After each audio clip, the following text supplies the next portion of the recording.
मुरगुड शहरांमध्ये तब्बल 4 दिवस गणरायाच्या विसर्जनाची मिरवणुकीचा उत्साह. मुरगुड शहरामध्ये तब्बल 4 दिवस गणरायाच्या विसर्जनाच्या मिरवणुकीचा उत्साह पाहावयास मिळाला. अनंत चतुर्थीच्या आदल्या दिवशीपासून मुरगुड शहरामधील अनेक मंडळांनी आपल्या लाडक्या बाप्पाचे विसर्जन करण्यास सुरुवात केली होती. शहरामध्ये तब्बल 45 मंडळांनी गणरायाची प्रतिष्ठापना केली होती.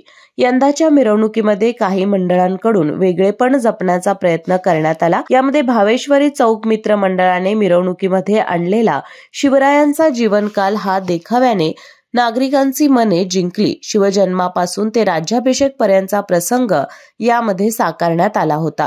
यासोबत आकर्षक अशा फुलांनी सजवलेल्या ट्रॉलीवरती गणरायाला विराजमान केले होते. भावेश्वरी मित्र मंडळाने आणलेले तुतारी, हलगी, सत्वेर मंडळाने आणलेले कर्नाटकी बाहुल्या आणि सांगली येथील ढोल पथक, संत गजानन महाराज मंडळ यांनी आणलेले वारकरी, हनुमान मंडळाने आणलेले भव्य मारुतीरायाची मूर्ती, श्रीराम मंडळ यांनी केलेली आकर्षक सजावट आणि महिलांचे पारंपरिक खेळ, मराठा मंडळ आणि चौगुले तालीम मंडळ यांनी आणलेली अकलूज हलगी, बेंजो पथक हे खास आकर्षण ठरले. अनेक मंडळांनी हलगी, बेंजो यांचा समावेश मिरवणुकीमध्ये केला होता. शहरामधील बहुतांश मंडळांनी साऊंड आणि लाईट शोने नागरिकांची गर्दी खेचली. मिरवणूक या ग्रामदैवत अंबाबाई मंदिर ते तुकाराम चौक, नवी पेठ नाका नंबर 1 ते कुर्णी बंधारा या मार्गावरून पार पडल्या. यावेळी मुरगुडची व्यापारपेठ गर्दीने फुलून गेली होती. लोकांना पाय ठेवायलाही जागा उपलब्ध नव्हता. महिला वर्गाने देखील मिरवणुकीमध्ये सहभाग नोंदवला होता. यावेळी शहरांमधील अनेक मंडळांनी उंच मूर्ती प्रतिष्ठापना केली होती.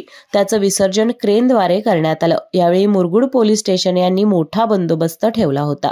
विसर्जन दिवशी 12ची वेळ तर इतर दिवशी 10 वेळ मिरवणुकीसाठी दिल्या. मुले आणि अनेक मंडळांनी लवकर मिरवणुका सुरू केल्या होत्या. मुरगुड शहरासह परिसरातील नागरिकांनी मिरवणूक पाहण्यास मोठी गर्दी केली होती. एकूणच विसर्जन मिरवणुकीमध्ये नागरिकांचा उत्साह पाहायला मिळाला. केके न्यूज साठी कागल प्रतिनिधी ओमकार पोतदार.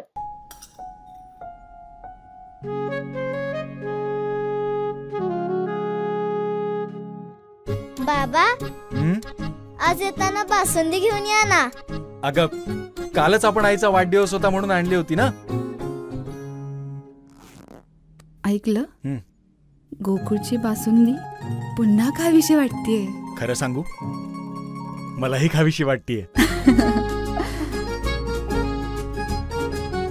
पुन्हा पुन्हा खावीशी वाटणारी गोकुळ बासुंदी.